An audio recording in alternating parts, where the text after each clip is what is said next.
Quel crime avez-vous donc commis? J'avais un maître qui m'était cher. J'aurais donné ma vie pour lui, mais... son commandeur était un bandit. Il a causé notre perte. Il a voulu posséder Mirza, elle l'a repoussé. Il s'en est pris à moi parce qu'il savait que nous nous aimions. Il a voulu m'obliger à l'abattre. Comme je refusais, il s'est jeté sur moi l'épée à la main. Je l'ai désarmé, je l'ai tué. Nous nous sommes enfuis sur une chaloupe. Nous avons erré pendant des heures sur la mer avant d'atteindre une île. Ce sont des criminels. Attends, Sophie. Ils m'ont sauvé la vie. Ils ont sauvé la tienne. Nous avons une dette envers eux. J'irai voir votre gouverneur. Vous disiez qu'il était humain et généreux. Oui, monsieur, c'est le meilleur des hommes. Si tous les colons étaient comme lui, nous serions moins misérables. Il m'a pris à son service dès l'âge de 8 ans. Il s'est plu à m'instruire, à m'élever comme si j'avais été son fils. Parce qu'apparemment, avec sa femme, ils n'ont pas d'enfants. Si cela ne dépendait que de lui, j'aurais déjà ma grâce. Mais il faut un exemple à la colonie. Il n'y a point de pardon pour un esclave qui a levé la main sur son commandeur. Cette fois, tu n'échapperas pas au supplice. Je vais mourir avant lui. Mirza, On les enchaîne. Monsieur, écoutez-nous. Qu'allez-vous faire de ces malheureux? Un exemple terrible, ils seront roués vifs. S'ils meurent, nous mourrons tous ensemble. Attends, Sophie, nous avons espoir auprès du gouverneur. Monsieur, êtes-vous français? Je suis créole, monsieur. Alors, vous ne leur ferez pas grâce? Elle ne dépend pas de moi. Monsieur le gouverneur doit un exemple à la colonie. Mais vous ne connaissez pas cette maudite race. Il nous égorgerait sans quartier. Voilà toujours ce qu'on doit attendre des esclaves qu'on instruit.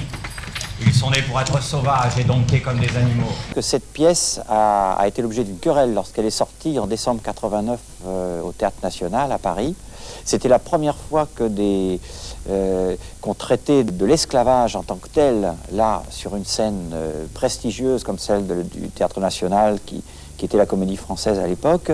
C'était la première fois qu'il y avait une musique des îles, et on a échappé de peu à une Mirza parlant créole. Viens m'aider, Coraline.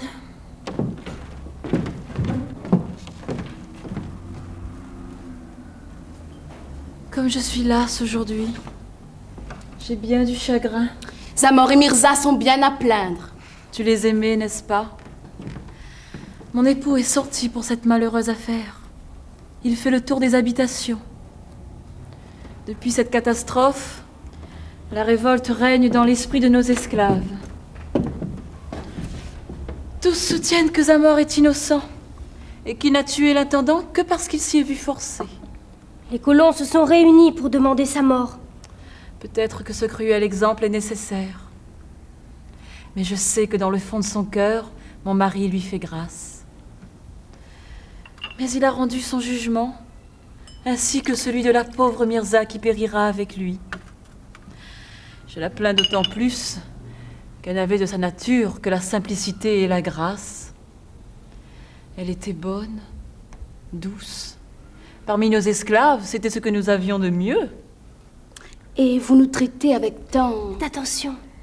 Les colons s'en plaignent à mon mari. À quoi bon accabler de coups les esclaves? Mon mari a remarqué qu'en les menant avec douceur, on en faisait tout ce qu'on voulait. Nous étions au Barachois avec madame quand on annonçait la nouvelle. Un groupe de colons attendait avec impatience un navire au lointain. Il est enfin entré dans le port et on a débarqué les deux malheureux. Nous sommes vite rentrés avec madame. Ces tyrans ne leur feront pas grâce. Celles seront bientôt morts. Sans être jugés, sans être entendus. Jugés. Il nous est même défendu d'être innocents. Mais on nous vend marcher comme des animaux. C'est un commerce d'êtres humains. Ça, c'est bien vrai. Mon père et moi, nous avons été achetés à la côte de Guinée. Moi, j'ai le pressentiment que nous ne resterons pas éternellement enchaînés. Eh bien, qu'est-ce que nous ferons? Serons-nous les maîtres à notre tour? Ah non! Ni esclaves, On a créé une ni pièce maîtres. sur difficulté qu'a rencontré l'auteur. Je rappelle que les comédiens français, par exemple, ont refusé de se peindre en noir. Bon, il y a eu des épisodes qu'il était important de relater. La République, qui s'occupe non seulement de la régénération de la France, mais encore de la félicité des colonies, va rendre le sort des nègres moins malheureux. La France ne veut point qu'il y ait de partage inégal entre les sujets qui sont ses enfants. Et pour être également bénis par eux, elle veut qu'ils soient tous fortunés et libres de leur sort.